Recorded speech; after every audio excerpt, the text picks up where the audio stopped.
नमस्कार दर्शक श्रोते हो, तुम्ही पाहत आहात तुमचं आवडतं यूट्यूब चॅनल सर्वदर्शन आणि सर्वदर्शनचा निवेदक मी कमलाकर सावंत. मंडळी, आता दीर्घकालीन सुट्ट्याची चाहूल लागते आहे.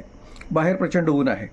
तरीसुद्धा असं वाटतं की थंड हवेच्या ठिकाणी किंबहुना विमानात बसून दूरवरच्या ठिकाणी आपल्या बजेटला साधेसं एखादा प्रवास करता आला आणि पर्यटनाचा आनंद घेता आला तर अधिक चांगलं होईल. आणि हाच प्रश्न विचारला आहे विद्यावंत सोनटके यांनी.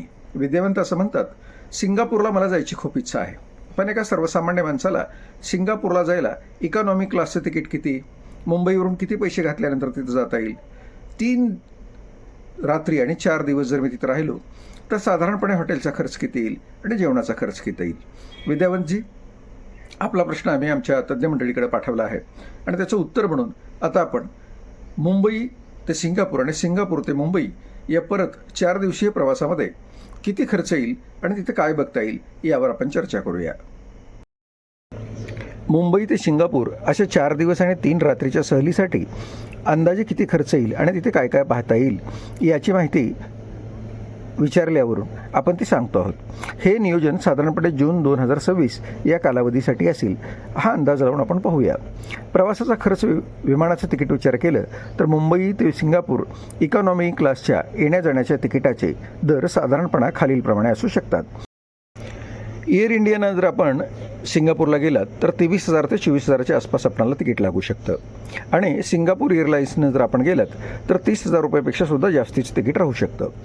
राहण्याचा खर्च जर विचार केला तर 3 रात्रीचा आपण तुमच्या पसंतीनुसार जर पर्याय निवडले तर बजेट पर्याय कॅप्सूल हॉटेल जर निवडलं तर 3 रात्रीसाठी 9,000पर्यंत खर्च येतो.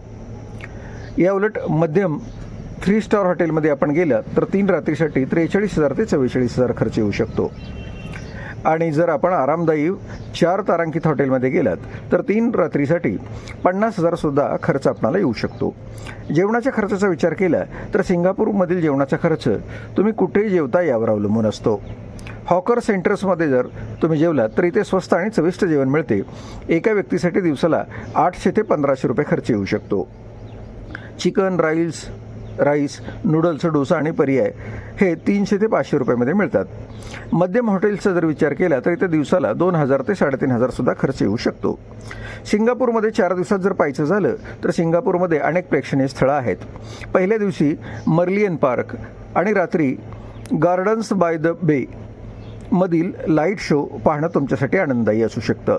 दुसऱ्या दिवशी सेंटोसा आयलंड येथे युनिव्हर्सल स्टुडिओ, सी ॲक्वेरियम आणि सुंदर समुद्रकिनारे हे तुमच्यासाठी स्वागत करायला तयार असतील. तिसरा दिवस सिंगापूरमधील प्राणी संग्रहालय तुम्हाला पाहता येईल किंवा नाईट सफारी करता येईल आणि लिटल इंडियामध्ये सुद्धा फेरफटका मारायला तुम्हाला संधी आहे. चौथ्या दिवशीमध्ये चायना टाऊनमध्ये तुम्हाला खरेदी करता येईल. चंगी एअरपोर्टवरील ज्वेल पाहणे हा सुद्धा एक खूप छानसा अनुभव तिथे आहे. एकूण अंदाजे बजेट जर विचार केला तर प्रतिव्यक्ती जर आपण विमान तिकीट, मध्यम श्रेणीचे हॉटेल, जेवण धरलं तर एका व्यक्तीचा 4 दिवसाचा खर्च साधारणपणे 50,000 ते 75,000च्या दरम्यान येऊ शकतो. हॉटेलच्या निवडीनुसार यातमध्ये बदल होऊ शकेल. तुम्ही ही सहल कुटुंबासोबत प्लॅन करत असाल की मित्रासोबत, त्यानुसार आपण हॉटेल किंवा फिरण्याचे ठिकाण अधिक चांगल्या प्रकारे निवडू शकतो.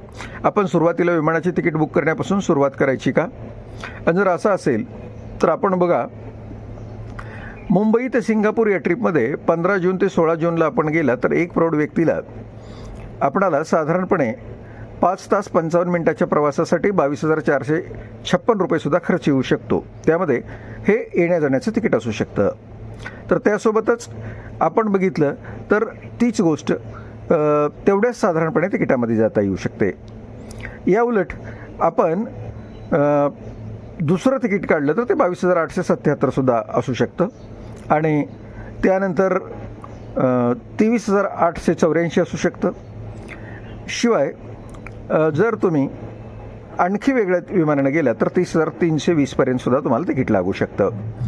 आरामदायक खोल्यांचा तुम्हाला आनंद घेता येईल आणि ज्यावेळेला तुम्ही सिंगापूरचा दौरा कराल त्यावेळेला खऱ्या अर्थानं भूतलावरचा एक स्वर्ग ज्याला म्हणायचं ते तुम्हाला बघता येऊ शकेल.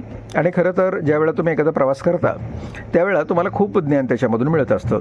असं म्हटलं जातं, आपल्या धर्माचा धार्मिक ग्रंथ आपण मन लावून अभ्यासला आणि त्यानुसार जगायला लागलो तरीही ज्ञानाचा आपणाला अनुभव येतो. त्याशिवाय ज्ञानेश्वरीच्या चिंतनातून सुद्धा आपणाला तो अनुभव येऊ शकतो.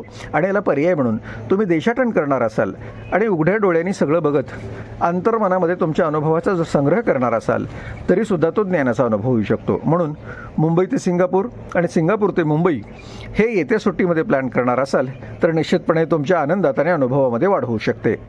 चला तर मंडळी, आज सुट्टीच्या निमित्तानं विचारलेल्या प्रश्नावर आपण चर्चा केली.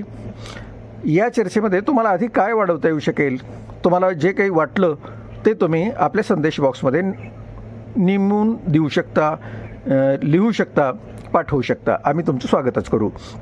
आणि मंडळी, एक छोटीशी विनंती आहे, अद्यापर्यंत जर आपण सर्वदर्शन यूट्यूब चॅनलला लाईक केले नसेल, शेअर केले नसेल किंवा म्हणतो मी सबस्क्राईबच केले नसेल तर आत्ताच्या आत्ता सबस्क्राईब करा. आवडलेले सगळे व्हिडिओ लाईक करा आणि शेअर करा. धन्यवाद.